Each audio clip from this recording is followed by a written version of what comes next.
Hello everyone, this is Dave and this is my Game of the Year video where I look back at the year. What I do is I have a notepad file each year, and as I finish a game, I make a note of it, what game it was. And so my Game of the Year video is a bit different to everybody else. Everybody else mentions games that came out this year. I can't afford every game that came out this year, so I play a lot of games. I play a lot of retro games. I play a lot of indie games. Pretty much any game that I can afford, and it's good. It's like, if I'm interested in it, I play them.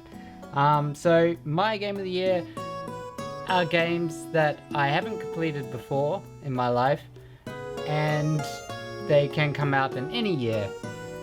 So the whole list goes as follows. These are the games I finished this year. So I think this would be in order too, but probably not. But rough order of when I finished. Yeah, anyway. So I finished Shenmue II. I finished Call of Duty World War II's campaign. I finished Mega Man 7, Star Fox on the Super Nintendo, Yoshi's Crafted World, Bulletstorm, Mafia 3, Mega Man 8, 9 and 10, Trine, Raging Justice, Little Nightmares, Bloodstain, Curse of the Moon, Deadly Creatures, Castlevania Symphony of the Night, Enter the Matrix, Mega Man 11, Darksiders, Katamari Damacy, Ukulele and the Impossible Lair, Sniper Elite 4, Rive, South Park on the PlayStation, like the original South Park game, Luigis Mansion 3, and Shenmue 3. So these are the games that I finished this year, and these are the games that I'll make my top 5 out of. So enjoy the top 5. So the, I guess number 5 would be Darksiders, and it's still got all these freaking stickers from the store I bought it in. I need to get a blow dryer and get rid of all this shit. But anyway, I really enjoyed Darksiders. I streamed a lot of it, so a lot of my viewers on Twitch got to see my reactions to it as I was playing it. So I enjoyed it quite a bit. It had Zelda-like dungeons. I wasn't expecting how Zelda-y it was going to be. Like, people were saying that Darksiders was very Zelda-y, but I was like, whatever. That's what they say about everything. But especially because it doesn't start out Zelda-y. It starts up very God of War, sort of original God of War style gameplay. So I thought, it might be mostly God of War style gameplay with a little bit of Zelda stuff. But as soon as you first get it, the first dungeon, you just happen upon it in the story, and you're just like, oh, I'm in the dungeon.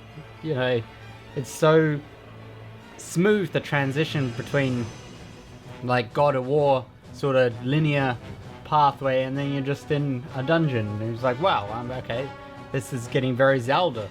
And the puzzles are very Zelda. You got the keys, and you got the as in the boss keys and the door keys and stuff like that. But they're called different things. And you got God of War like combat, but you can upgrade you can learn new moves, and you can upgrade your weapons, and you can find new weapons and stuff like that. I heard that Darksiders 2 builds upon that even more, which is why I'm so freaking keen for it.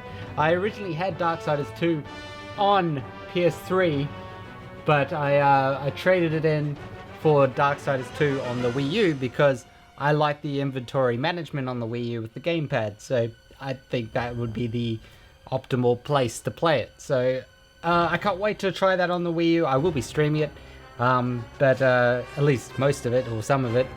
And yeah, I can't wait. So you got some fun moves in it, you got these big bosses like Zelda, and it's a pretty good story. It's violent, it's dark, it's gothic, and it's beautiful. Like, the visuals are just beautiful, and War is a badass. So number 5, Darksiders.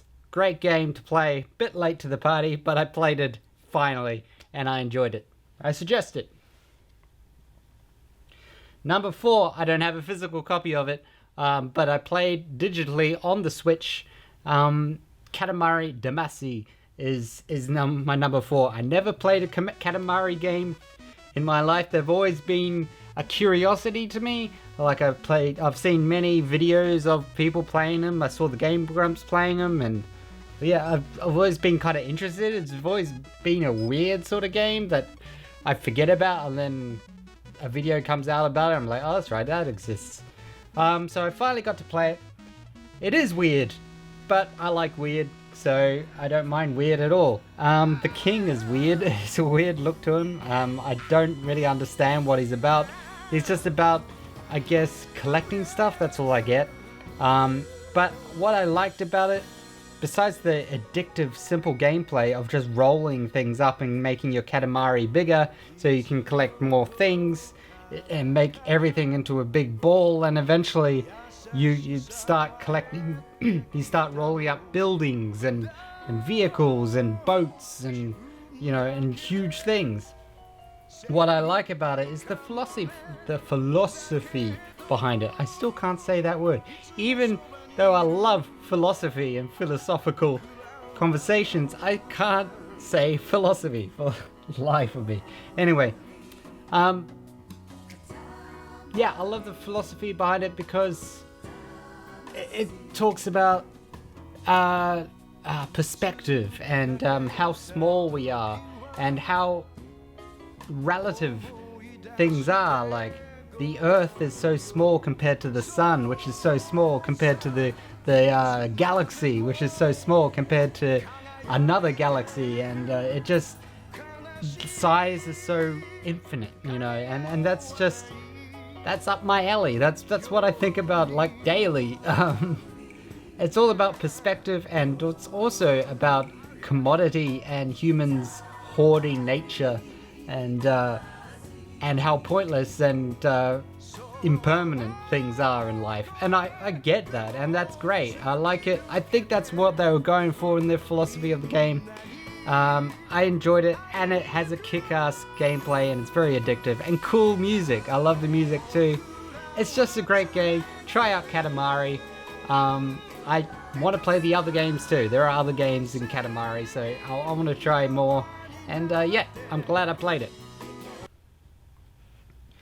Next game on the list is number 3. Luigis Mansion 3 is number 3. Absolutely amazing game. The best Luigis Mansion game in the trilogy so far. And I got this cool little glow-in-the-dark steel case. Really cool use of the Switch's hardware, and yeah, the graphics are beautiful. It just shows that Nintendo know what they're fucking... I know it wasn't really Nintendo that developed it, but it was Next Level, was it? Next Level? It doesn't say on this case, but I think it was Next Level. But they did the second Luigi's Mansion as well. So they know what they're doing with Nintendo hardware. And it shows, because it looks beautiful. It absolutely looks beautiful. Graphics to me today have just reached... I don't care anymore about upgrading my graphics cards and consoles and all that shit. I'm content. I am content with graphics today. It's one of those games that proves that art style and use of lighting and particle effects to enhance gameplay as well. That's what's important in game design, and it's just a fun game. It's a fun game. You slam ghosts and you suck them up, and this is the most animated I've seen any Mario character ever. It's like he's in a Pixar movie, because he's showing so much personality in this game, and so does Mario and all the other characters. It's just, I've never seen them so animated in my whole life, in my whole gaming career. Cool bosses, fun collecting sort of gems, and go, like, it was fun to complete the worlds, complete each level. And the multiplayer is not bad either. It's not the highlight of the game, but it's alright. But you play it for the campaign, and the campaign is very, very cool.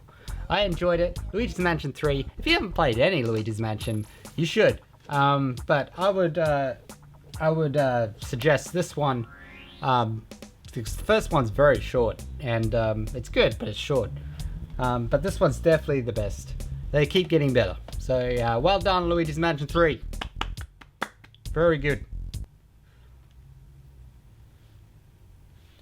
Alright, we're getting down to the top 2 games of this year for me. I'm not doing a decade video like it, but I can't remember the fucking decade. How do people do that? Jesus Christ.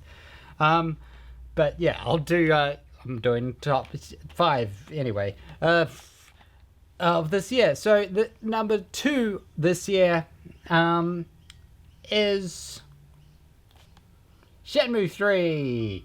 I'm glad I finished this game before the end of the year because I had a feeling it was going to be in my top 5, at least. So absolutely great. If you were a Shenmue fan, I'm sure I don't have to tell you, you're probably playing it or played it already. But I will warn you, if you aren't a Shenmue fan or you never played it, you're not going to get it. You're not going to understand it by playing this. I mean, it has a recap video of all the stories so far, but it's not the same. You're in for a unique experience. I don't feel like new gamers today, like, I'm going to sound like a bit of a boomer here, but like younger kids today, mostly, I don't think this game design fits what they're used to in games. It's very slow. It's very time consuming. It's like a life simulator almost. But the story's great. The character's great. The voice acting is terrible, which is great. It's very Shenmue, and Shenmue fans know what I'm saying with that. I'm a I'm very new Shenmue fan. In fact, I just finished Shenmue 2 this year. So Shenmue 3 is, the Shenmue series is in my top, like, probably top 10 series of all time in gaming. Shenmue is absolutely great. The combat's great. If you like, I'm not a big fan of fighting games at all. I suck at fighting games, but I enjoyed Sleeping Dogs, and I think I would enjoy Yakuza too, because I like kung fu sort of stuff. Like, I like the movies, and I like that sort of combat. As long as it's not like a 2D like fighting game like arcades, I don't give a shit about those games. But if it's in a combat, if it's just combat in a game with cool kung fu moves, I love it. And Shenmue has it. It's so good. I like it. It's Shenmue. It's fucking Shenmue. It's awesome. So number 2, Shenmue. What else have I got? Got little notes here. I've said everything I need to say, I think. So yeah, it's got the mini games in it. It's got the collectibles. You can go back and get the toy capsules, and you got your jobs in it. Got some new jobs, got some old jobs, and it's fun. It's one of those games where it's hard to describe why it's so good. You just have to. I approached this game because I played the first 2, and I knew what I was going to get myself into. So this is the reason why I didn't stream much of it. I streamed probably 2 parts of it, 2 streams of it. I streamed the full first game, and I streamed the full second game as well, as like a series on my channel. But this one, I just wanted to play it on my own mostly, and take my time, get soaked into the world, absorb the world and the characters, and just enjoy the experience on my own. And it was worth it. And so I suggest, if you ever get into Shenmue 1 or 2, or the series in general, take your time with it. Expect not to rush through it. It's not one of those games. You have to just enjoy the experience. You know, just be at peace with it. I don't know how to say it, but it's one of those games where it's just a relaxing game, but it's got some cool kung fu in it as well. Yep, so Shenmue 3. That's enough of that. So number 1, the best game of 2019 for me was, I don't have it physical, so I'll pretend I'm holding it up. Castlevania Symphony of the Night. So I finished, man, I've been wanting to play this game for so long since I heard about it, since I love Metroidvania games. I love those games. I'm a big fan of Metroid, and I'm not really a huge, like, the only Castlevania, original sort of Castlevania style game I've played and finished is Super Castlevania on the Super Nintendo, and that was cool, but I'm not really a big fan of, like, the original Castlevania style. Like, I can play it, but it's too stiff, you know. It's just like, it's kind of a archaic sort of style now. I don't know. I don't like it. But whatever. It is what it is. That's my opinion. Everybody loves it. I guess a lot of people love it, I should say. But it's not for me. But I've always been a fan, like, been interested in Symphony of the Night. And I'm glad I got a chance to play it. It was on special with Rondo of Blood and like a pack on PS4 for very cheap. And I'm so happy I played it finally. Because I thought I'd have to, like, spend God knows what on the original PS copy, which I wouldn't mind if I had the money. I wouldn't mind the actual copy of it, and I probably will eventually get it in my life because I love it. It's got like something I didn't expect. It's got like an RPG sort of system, like you can level up and get better weapons and pretty cool freaking weapons too. And you actually feel like you're progressing and growing stronger as the character, Alucard, you know, and you're going against some pretty cool bosses and monsters in the Dracula sort of universe, and the music is just so awesome. It's what you expect from Castlevania, really. Music is just awesome. It's the glory days of Konami and Castlevania, and yeah, it's the design visually, aesthetically. You're in the castle, and it looks like a castle, and it's got the dark areas, it's got the weird areas, it's got the gothic sort of architecture and stuff like that. It looks great. And I wasn't expecting this either, but it's got like spells as well. You can have spells that pretty badass sort of things where you, like, the combinations for the combos of buttons that you have to press to cast the spells, a bit complicated, but it just really, you don't need to use the spells, but they're pretty cool. I can see why it's called Metroidvania now. Like, a lot of people I know have a problem with Metroidvania as a term, like, oh, it's not Metroidvania, it's just Metroid sort of style. But if it's a Metroid game with RPG elements, I can see why it's called Metroidvania, because Metroid didn't really have RPG elements to it. You couldn't level up Samus, you know, and get experience points and all that sort of stuff. That's what Symphony of the Night added to Metroid style game play. But so I can see why some games are called Metroidvania, and Castlevania Symphony of the Night deserves that title. It's awesome. It's an amazing game. It's definitely my game of the year. Yeah, and I'm glad I played it. Game of the year 2019, Castlevania Symphony of the Night. I'm glad I played it in my life and I finished it. It was a pleasure. And I have no idea what's gonna happen for 2020. So that's 2019 in gaming. They're all the games I played. Let's see what kind of, I guess, runner-ups or honorable mentions would be. Let's say, okay, I'll give you quickly like 3 of the worst games of this year. I would say Mega Man 8 was pretty shit. Yoshi's Crafted World was pretty shit.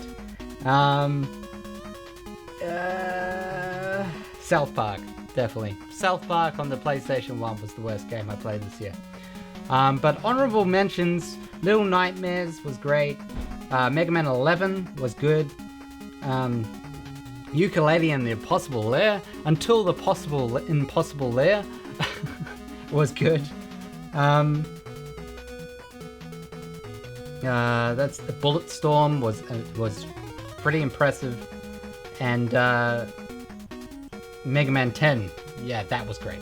So, Star Fox on the SNES was a pleasure to play too. Yeah, so that's my game. That's my year of gaming, basically. And I had fun this year. Good games this year. I can't wait till 2020 and see what it offers. There are already games that came out this year that I would like to play next year, like Astral Chain and what else? Fucking Ritual of the Night, Bloodstained, that is, and fuck, a lot of games, a lot of retro games. I've got so many games on these shelves that I haven't played yet that I just bought. Darksiders 2 was another one that I plan on playing next year finally. So yeah, that's it. That's the video. I hope you enjoyed it, and let me know in the comments below what your favorite games of this year. They don't have to be released this year, but just in general, what are your favorite games this year? I'm interested in hearing that, and thank you for watching, and have a good new year, guys.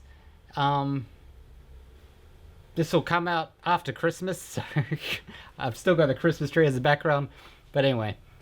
Happy New Year, guys. Hope you had a good Christmas, and I hope you enjoyed the video. Bye-bye.